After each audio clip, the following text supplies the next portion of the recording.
What makes for a good comparison? As you will see, the standards for what makes a good comparison are fairly intuitive. However, in many respects, comparisons and analogies have been weaponized both in their misuse and in how, when ideologues are faced with comparisons that they do not like, they simply ignore them and label them as false equivalences. But before we get into that, I think it's best that we ask yet another seemingly easy question. What is, or more specifically, what do we mean by a comparison? If we try to give a definition like a comparison is comparing two things to make a point, well, that doesn't really answer the question, because then we're left to ask what it means to compare. And that may be an easy language question. After all, we are just showing that two things are alike or similar in some regard, but what does that actually mean in terms of proving something in debate? Well, if you think about it, in a comparison, we are taking a specific example, the hypothetical, and making an inference based off of it. And in most, if not all circumstances, this means proving some general rule or principle through specific instances, or in other words, by definition, inductive reasoning. So in debate, since comparisons involve the same general method as inductive reasoning, being a variant of it, to answer the question of what makes a comparison good or bad, for the most part, is the same as answering what makes a strong or weak inductive argument. For example, your comparison is likely weak if it includes cherry-picking cases that prove your claim that two things are alike while ignoring all instances that would clearly differentiate them. So be on the lookout for common informal fallacies when making your comparison, like hasty generalizations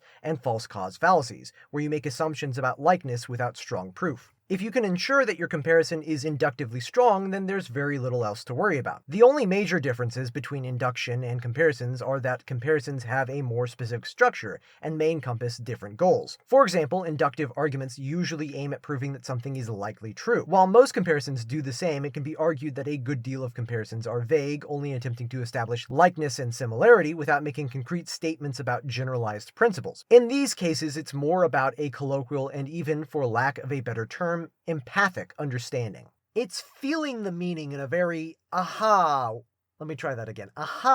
It feels forced, but also this bit feels forced. It's about feeling the meaning in a very way, a way that the speaker cannot describe. Likewise, a decent amount of comparisons are just meant to analogize already existing beliefs in order to explain them, as opposed to using them as proof in a more rigorous way. But it should be said, if comparisons are used for proof, that is, it is used as an argument to say that two things are alike in a specific regard, if they are alike in that regard, then they are. This is why I think buzzwords like false equivalence are just so dangerous for debate. You can't just reject a comparison you don't like, because hopefully you can see that that's essentially the same as rejecting an inductive argument. You actually have to prove that it's wrong, which doesn't simply mean stating that two things in a comparison are different. Because one, yeah, of course they are. That's the point of a comparison. And two, again, the same train of thought would invalidate inductive reasoning as a whole. You wouldn't be able to take specific examples and infer a likely general rule because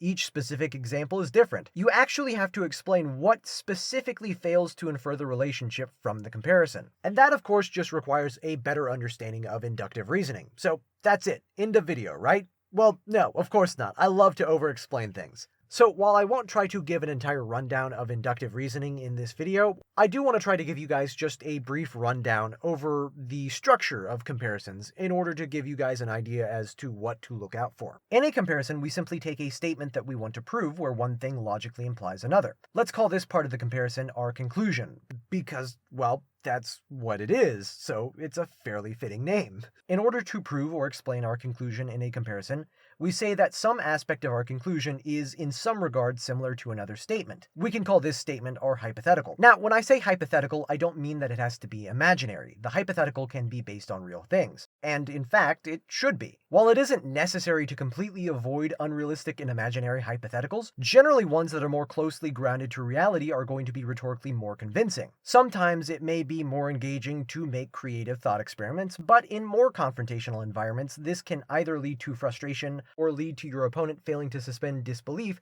and refusing to engage with the hypothetical that you create. After all, the entire purpose of the hypothetical is that it acts as a premise to motivate the conclusion. So trying to force your hypothetical to be more like your conclusion in some contrived work of fiction can actually make your argument less convincing, not more convincing. Because think about it like this. If the person you were arguing with were likely to accept the exact conditions of your argument in its fictitious form, then barring any form of willful ignorance, the other person would have already accepted your conclusion in its non-fictitious form. So, for the sake of convincing people, a rhetorically strong hypothetical is one that is well accepted. In terms of logic, it is only necessary that the hypothetical acting as a premise is true, just as it would need to be if it were in the form of a simpler argument, because basically all we're saying is that the hypothetical implies a conclusion, because just as the antecedent of a hypothetical implies the consequent, the antecedent of the conclusion implies its own consequent. Depending on the context of the comparison, this could be that B and Y are the same since A and X are the same. For example, if you're lactose intolerant and it's a bad idea to consume dairy products before a long drive, then it's a bad idea to consume them before a long flight. You could have it that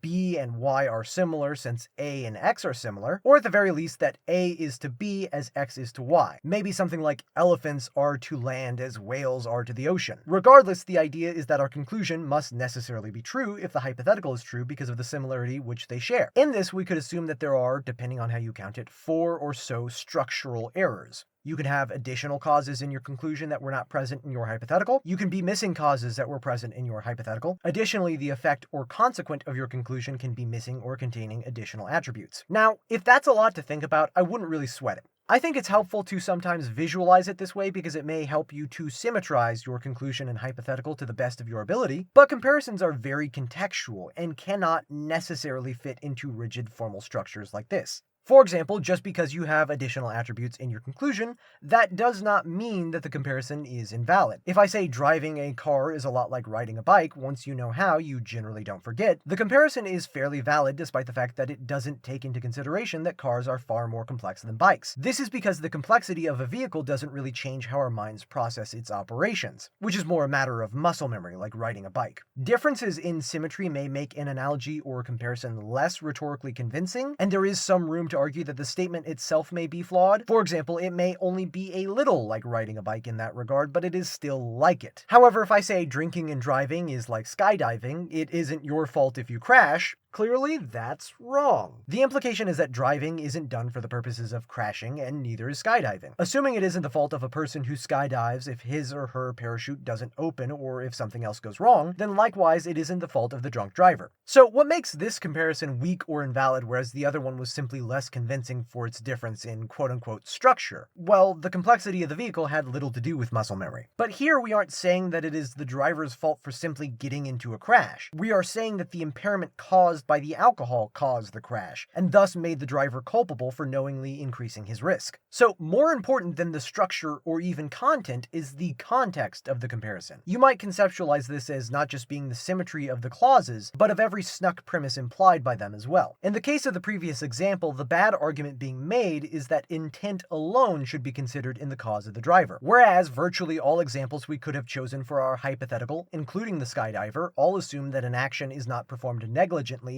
in order to conclude that the actor is not culpable in the outcome of the action, meaning that a hypothetical like the skydiver cannot prove the conclusion of the drunk driver. Here, you should especially take note that your best comparisons are likely going to be ones not only that use hypotheticals that are widely accepted, as I said earlier, but also ones that are accepted to have clear relationships between antecedents and consequence. In layman's terms, like with the hypotheticals I provided, I don't think anyone has any degree of difficulty understanding that it is the negligence that makes the driver culpable, not that he merely got into a crash in and of itself. So essentially, a good comparison is just all a matter of symmetry, trying to get your hypothetical to mirror the conclusion in order to imply it. You want your snuck premises to match where it matters, and you want your modality to be the same. If you say something is a lot like something else, then there should be almost no differences between the two. If something is just a little like something else, that mode of argument or tense, however you want to think about it, needs to match. And to further summarize, a good comparison needs a true hypothetical, one that is ideally real and well accepted with a clear understanding of cause and effect. You need it to be as close to your conclusion as possible, avoiding missing or additional features that hurt the context of your argument. The mistake in the drunk driver comparison was ignoring the fact that drinking caused fault, whereas the simplicity of the bike is not what causes muscle memory retention. So it's unlikely that the complexity of a car causes it to be forgotten over time. Which finally brings us to a question you may have asked yourself at one point. When is someone just attacking the analogy, and when is someone pointing out a genuine flaw in an analogy? The simple answer is that the difference involves cause, as previously mentioned. If the comparison takes away relevant causes, like negligence, then that cause should be added back to the analogy. If the analogy fails from it, then it is a failed analogy. Skydiving doesn't usually put others at risk, and precautions are often taken to mitigate risk. If we were to challenge the driver's analogy by saying that if skydiving involved putting someone else's life at risk without their consent, and in a way that is statistically higher to put their life at risk than conventional skydiving, we wouldn't be pedantically picking apart the analogy. We would be offering up genuine criticism and pointing out an important difference. However, with the car and the bike, complexity did not necessitate the outcome. So pointing out the difference is simply attacking the analogy, as after all, analogies are not perfect, and so expecting them to be is not reasonable. If you think you want to challenge any given analogy, you should ask yourself or your opponent a fairly simple question to test if any criticism of yours or theirs is genuine. If the conclusion were modified to meet whatever challenge was given, would it still hold? That is to say, if we were to take away the drunkenness of the driver in the drunk driver analogy, or the complexity of the car in the bike analogy,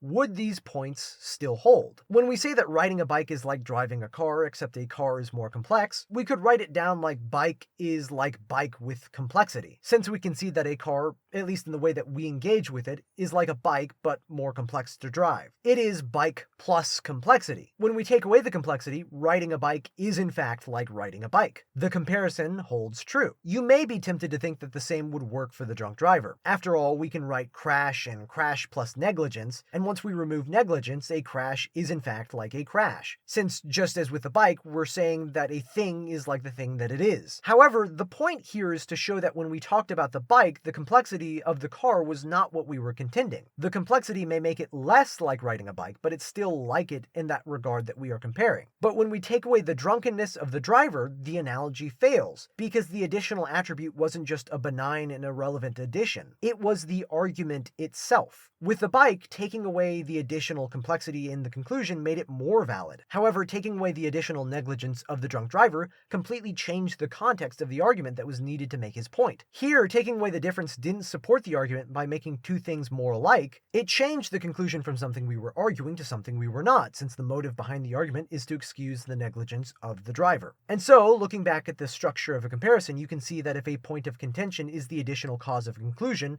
it will fail, logically and rhetorically. Likewise, if a deciding cause from the hypothetical is not present in the conclusion, it will also fail. But again, you can ask yourself, what is the point of contention in an argument? What is the deciding cause? Well, frankly, I don't think you can formalize any exact rules here, because these are the questions that an argument is essentially going to be about, which makes it all a matter of context, not form. The argument is meant to demonstrate that one thing is like another, which means arguing that it has a cause, the deciding factor, and that this cause has an effect, the point of contention. Analogies are meant to be a tool. They are perhaps the most intuitive and accessible form of logic. As such, I don't know if I can really give a greater, comprehensive overview of how they work. I could go on about how you shouldn't Frankenstein analogies together, and by that I mean you can't just consider your arguments in a void when you are arguing for some generalized principle. You have to consider them as a whole. If you say one thing is like another in a comparison, you can't go on to operate under the premise that those two things are no longer similar for the sake of getting the next